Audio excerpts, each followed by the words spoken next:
Good morning, everybody. Welcome out. I am DruStew. This is the replay. We're at the South Point Hotel and Casino, and sitting up here with me, I got Mr. T. Woolman, Rhen Richard, Levi Lord, and we're going to do a little replay action here this morning. We are 3 rounds deep of the National Finals Rodeo so far, 4th round going on tonight. We've got the Open Riata Sale and Open Roping going on here at the finale. T-Bone, we got a lot of stuff going on here in Vegas, don't we? It keeps you really busy all week long. There's something for everybody. Everybody, man. What have you roped here at the finale yet? No, I roped yesterday in the Bloomer 13, and I didn't do any good there.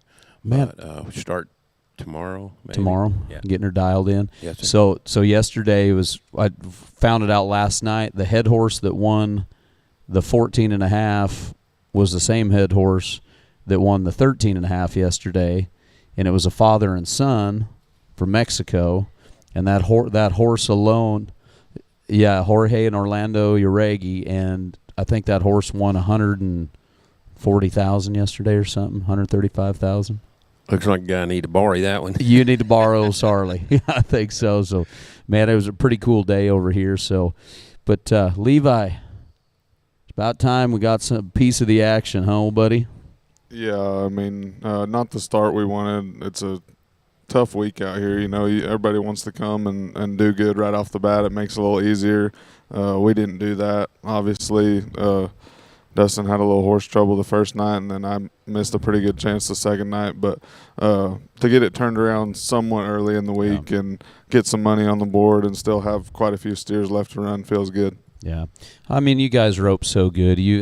There's no doubt your guys' ability and your talent, how good you roped all year long. And like you say, it is what it is. There's only 6 teams that are left in the average right now. A lot can happen over the next 7 rounds, don't you think? Yeah, we haven't quite snuck back into the average yet, but we're going to try. You know, probably not thinking about it yet. Yeah. We're just going to go as fast as we can, which we like doing. Yeah. We don't have no problem doing that, don't seem like. So just try to get a few more rounds under our belt, and then maybe we can sneak back into a little bit of average money at the end of the week, which seems to usually play a pretty big part in the world title. So we're just trying to get a few more on the board. Yeah, that's awesome. Hey, so we were talking here a little bit before we turned the camera on. You went and listened to Snoop Dogg last night? Yeah, Snoop Dogg, Radio Vegas. Stayed up pretty late. Didn't get done too long ago, but it was sweet. It was fun. I thought you were wearing the same stuff you were healing in last night. So. Yeah. Yeah, that was pretty cool, though, huh? We were talking about going, but what Brian and I were like, man, we need to go. I was texting Casey Jones, like, we need to go, but I'm pretty sure we wouldn't have had this show. About 100% chance. Yeah, Casey, he does a good job over there having the after party for everybody. Rodeo Vegas, it's really taken off and always has some good entertainment over there. It's in a new venue at the Resorts World, and I stay over there, so it was right there handy, and it was a good time. Gotcha. Rhen, what have you had? What'd you have going on yesterday? We were jackpotting. We did the preview for the horse sale. Mm-hmm. So it was busy. I had the 14, then run over to the Open, and then come back and rode my horse through the preview. So gotcha. We What do you have one horse in the sale? Yes, I have a 2-year-old that we're running through there. Mm-hmm. What's that horse? She's by a horse called Winner's Version, and she's out of an own daughter, Corona Cartel. We kind of own the bottom side 3 or 4 generations deep, and she's one of those horses that I feel like can go on and be something big with any kind of luck. So with that cross right there, what is she going to be at? That head horse, is that what we're looking for with those horses? I mean, most of the Winner's Versions don't get huge, and with that Corona being on the bottom side, you know, she'll probably top out at maybe 15-2, probably 15-1. But just perfect size. Yeah, I mean, for what I like a head horse to be, she'll be fast-footed and about the right size. You know, so heard you guys talking off camera, and Brian and I were chatting about it, like, wish we'd had it mic'd up just talking about head horses. You guys were having a pretty cool conversation over there, asking T about best head horses you've ever ridden or your favorite ones. T, let's talk about that a little bit. Like, take us back to your prime and the horses that you had, because, man, back in the day, that's what we were talking about, is what horses you were riding. So, everybody says you have only one good horse your whole lifetime. Well, that's not true, because I've had several. I bought a horse when I started my career from a friend of mine, won 2 world championships on him. I went a little different route for a few years, and swapped back and bought a bay mare from Ricky Melman and won a world championship on her. And then Jackie and I raised a horse that we called Megazord. Was out of Dash for Cash mare, and then out of a horse called Jet Toro. And he became horse of the year. And then I had several more colts out of that mare by some driftwood studs that Quattro Light had down there. And it was a great combination for me because I decided at one time I wanted to raise them, and then I decided I didn't want to raise them. I had mares, and so I give my mares to Quattro, and I just got a colt every other year from them, and had a head horse of the BFI and out of that mare, and she was a little bitty ugly looking mare, but she produced great horses. Great producer, huh? Man, and the other thing, like what we were talking about yesterday with you, and what I'm hearing right there is the running bred in these head horses for sure. Well, that's what, I was asking T. Like, if you think about the greats, even going back 40 years ago, like, either they were full run or a lot of run in them. Mm-hmm. And it's pretty cool to hear, that even now in today's roping, like, look at Andrew Ward's horse. I mean, he's probably lasted as long as any head horse here in the last 5-6 years. And, I mean, he rides him in every setup. And so I think there's something to it. Yeah, you think it's working, huh?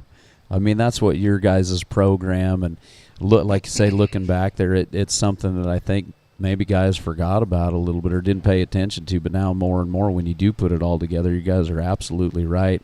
And then getting into where this deal's going, we've talked about it up here on every single show. I mean, the time and the effort and the research that you guys are doing and the trial and error, there's got to be a lot of that too, isn't there, Rhen? I mean, you guys have been doing it for 20 plus years now. There's some trial and error on those crosses too, isn't there? I mean, I hope I'm not stepping on anybody's toes when I say this, but, the days of papers not mattering are over. Over. You can you can look at our program, and whether it's racehorse, barrel horse, or in the team roping, like, the best ones we've had go back to a certain line, and I've been riding these 2-year-olds all year, haven't rodeoed, and same deal. Like, you can kind of trace the bloodlines back to that certain mare, and those are the horses that we like the most. So, yeah, there's something to it for sure. Absolutely. There's definitely something to it for sure. Well, we appreciate what you guys are doing for sure on that side of things, and with the futurities and everything. Today we're going to be showcasing a bunch of those horses like your 2-year-old. I think we got about 50 other horses that we're doing. Riata changing the game. All the other futurities changing the game. I think we're in a really good spot. But I think let's dive back into the roping. Guys, I want you to go ahead and break down. We've got our top 3 runs from last night. We had a 3-8 and a tie at 3-7. We're going to go ahead and bring in these guys right here. Caleb and Junior, they were 3-7. They won $30,000, split the round with you guys, with Dustin and Levi. And then Andrew and Colin, 3.8. And JC and Buddy getting in there, Cody and Hunter, Clinton, Jake, and Eric and Paul. Eric and Paul have been having a great rodeo so far. Let's go ahead and take a look at these runs. Here's Andrew Ward, Colin Vaughn on. Levi, tell us what you're seeing right here. Man, Andrew is just amazing. Like Rhen said, that horse is one of a kind. When you see that horse in the summertime, and I've seen him for the last 5 years, you don't think like, wow, that would be a great NFR horse, because the pattern that he runs in the summertime is kind of out the front and kind of maybe a little bit down the arena. But every year, this time he gets him dialed down to where he'll come back and still get faced, and he's just got such a good go in here. I bet if you go back the last 3 or 4 years, he's turned probably maybe the most steers of anybody right there for money. And then Colin, he hasn't been here in a while, but as solid as ever, just like he's never left. Got a big open loop and throws a really good catch loop. So that was just a pretty easy looking 3-8. Colin even maybe went one more and still went 3-8. So that looked pretty easy for him. Colin just looks real patient when he heels, doesn't he? Like, that's the thing. When I watch Colin heel, he always just looks like just patient. Yeah, he don't ever get in a hurry, I mean, two gold buckles, he just kind of does his thing. He's got that big open loop and make sure he gets a lot of rope on the ground, and that's a good combo right there, Andy and Colin. All right, we'll watch this, and we're going to go to you guys here. So this is the one we've been looking for sure. Yeah, I mean, like I said, good to get on the board. Dustin rode his horse that he rode most of the wintertime the first round. It just didn't go great, so made a call to Aaron Senegit in. We're really thankful to him and James for loaning us that head horse. He's run 2 steers on him and turned them both in the same spot, so it's looking like it's working pretty good. I mean, for that horse to get faced right there where the steer's going a little bit left, I heeled him pretty good, but without that horse jumping into the wall like that, we probably don't get finished, and it goes from a 3.7 to a 4.2, which 4.2 is no money and 3.7 is 30,000. So that head horse made a lot of difference right there, and really thankful for those guys to let us use him right here when we were in need. All right, here's Caleb and Junior. Both you guys coming with a little bit of redemption. T-Bone, what do you see in here when you watch these guys? It's a really good run. So the main thing at the Todd Smack is scoring, because if you get out, you knock the barrier out, it's a layup every night. I mean, really and truly, if you miss it 6 inches, some rodeos might hurt you, but here, if you miss it 6 inches, they're so far away from you. And so if you watch all these runs, them guys were right in the barrier, and when they are, they're just maybe a coil, maybe not even a coil away, and then it gets tight, steer handles good, the heeler's just finished, and gives you extra 3 or 4 foot, 5 foot of room to face. That horse looked like he got just a skosh weak right there, and then he had to kind of pull out, drag around on the face a little bit. But they're great runs, great heel shots. Junior got around, finished good. They all do. I mean, the top 15 the healers in the world, they all finish good, Yeah. Like Levi said, Colin looked like he took one more swing, 3.8. Junior set him up really well, and then Levi. Yeah.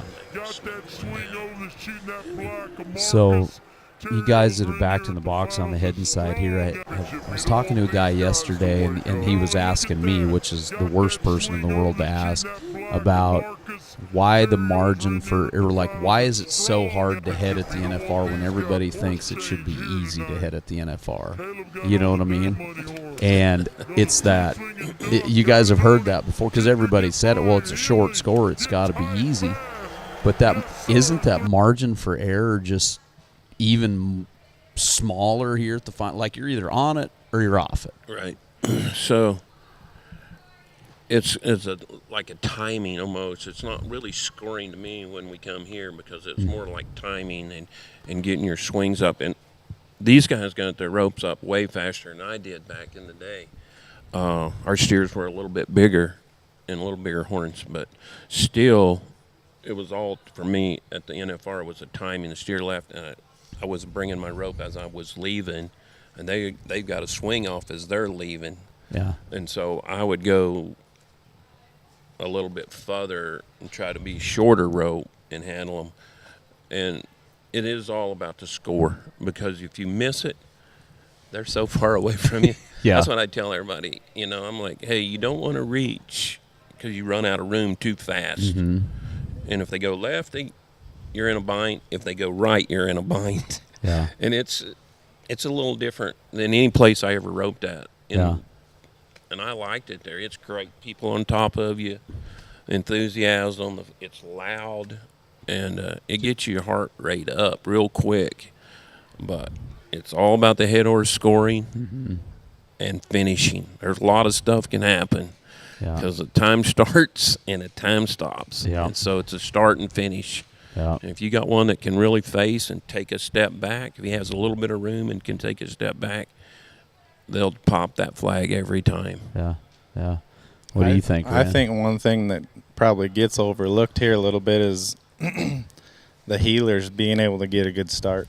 I mean, it's super important for the header, but if your heeler can't get a clean go, it really don't matter. You know, there's times where Jeremy and he had a horse that was probably one of the best ever, but he was a little quirky in the box. And it was, that was one thing that he was always trying to get going. And just those 2 runs I just watched, both heelers they're off the corner. You got to have a heel horse that doesn't want to back up and find the corner, but, leave off your hand. Both guys, Levi, even Colin right there, like they were ahead of the run as well. So we don't really have time as headers to stick it on them and wait. So it's just, like you said, there's such a fine line there of the room, the marge for error is so small on both ends. Yeah. So, it's crazy to sit here and watch these runs. It looks easy, but it's not. It's not. Levi, you guys got to be riding the razor's edge, just like kind of following up with what Rhen just said right there, because we don't want to push them left, but that step to the right makes it all happen a little bit faster right there in the corner, but then it can leave you a step behind too. Like, talk about that right there. Yeah, I think Rhen made a great point. To have a fast heel horse, or at least a horse that'll get you a go and get to a good spot here, is maybe just as important as the head side, and it's not like that anywhere else we go. For whatever reason, this setup brings out kind of shows holes in your horses, and you got to have everything going the right way. Just like take Dustin, it's 2 under, and he's probably a lot more, and he'll tell you this, he's more comfortable at San Antonio than here, even though here's a 2-foot shorter barrier. So like, people don't really comprehend that right. It's like, we can go sooner here, but it's harder to rope, That doesn't really make sense to a lot of people, but it's just the timing and everything happens so fast here. Like on the hillside, Dustin can go at the bottom of his knot and then throw 20 feet. Well, I can only go when he nods, so we're leaving at the same time, and then I got to get all the way to the end of the turn. I can't outrun his head rope. So it's a really tough place. My horse is almost too good in the box here. Like, I've spent the last couple months getting him ready, like trying to get him to leave the box. Get him to fire. Yeah, right because there, like he just stands so flat-footed and so good in the box. I'm like, I wish he would wake up a little bit, Yeah. But he's done really good. He hasn't really messed up yet this week, and but it's tough. You got to have everything working together to have it come together in there. And when it does look simple, because it's really short score. And like T said, if you can get a good start, they're just right there and lay your ropes on them. But if you don't, then it gets to looking pretty hard. Yeah, absolutely. Well, hey, real quick, let's go ahead and take a look at what the average is looking like right now after 3s. We take a look in here. So Eric and Paul are in there with a 12-6 on 3. These guys have been roping a great game. Brent Hall and Caden, I'm pretty proud of this kid right there. 17-2 on 3. Clay and Colby, 19-3. Luke and Travis are in there with a 20.9. Derek and Jonathan, a 24.3. Those guys are roping good. I think we've got 6 total teams that have got all 3 down is what it's looking like right now. So after 3 rounds, we got 6 guys total down.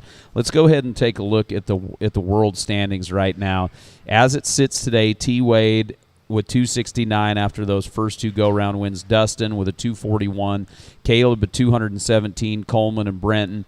Still anybody's game with the money that we have coming up for sure. And on the Heelan side, Wesley's on top. Levi, you're in second right there by just a little over 20,000. Junior's in there, 228,000. Logan and Caden having himself a great NFR so far, moving up to 5th right there. It's pretty dang exciting for him. Hey, so I have a question. How do you how do you know how you're roping every night? It goes from 15 to 1, and then it drops 2 every night. So 15 goes first the first night, and then 13, 11, so on. And then I think the last round is world standings coming in. So last round is bottom to top. 1 through 9, it just circles around, and then the last round goes from world standings. I have been lying to people on how that works for about 20 years. I just found out. I had no idea, and it was like it must be how much they're winning here, like, because some nights it kind of looks like that. But yeah, I've been lying to people. Yeah, you got to follow that how it was? It used to be. So when the first years we started coming, you wanted to do really good at the first because they went on money one. So if you won the first day money, you're going to go last for a long time. Really? And then, you know, if you kept placing long, you just go to the bottom. You're just going to rope last. So, you know, like some nights, you just got to go knock one down to get money. And if you'd already won some, so it just made it better. Honestly, that's what I thought. So I really haven't been lying. No, that's the way it was. Perfect. So if you was doing this about 40 years ago. Yeah, I was young. You would have been perfect. Oh man, does that just they just try to roll it through, give everybody that shot of having to be first out? Yeah, I think just keep it fair, and you can draw bad sometimes. Here, you follow the same team every night, so like we followed T-Wade the first 2 nights, and we're gonna follow him the rest of the week. And I know he had a mess up last night, but I don't guess they'll have too many more of them in. So it's good. It doesn't matter really, you know, if the team in front of you is doing good, it just makes you want to do all that more good. So yeah, that's how they do it. Well, as we get ready to go into tonight, everything healthy, horse is good, everything's feeling good. Yeah, everything good. Like just trying to trust what we got. That head horse feels good. I think that's going to make a lot of difference for us, and my horse seems to be doing good, so it's all good. What pen of steers are we in tonight? This will be the first rerun. First round steers, and they did it a little bit different this year. Like I almost thought the first round steers have been the best steers. Really, I don't know what you guys thought, but like the third round steers is supposed to be, which they were good too. All the steers are great. Bobby Joe does a great job. He's done it for however long I've been coming, and even before that. But the first round set of steers is usually pretty strong and all there, and this year they're a little bit better. So to get around them 4 times, I think it'll get pretty fast. Well, I mean, congratulations on a great run last night. Good luck for the rest of the week, my friend. And yeah, try to stay out of the Snoop Dogg concerts a little bit, would you?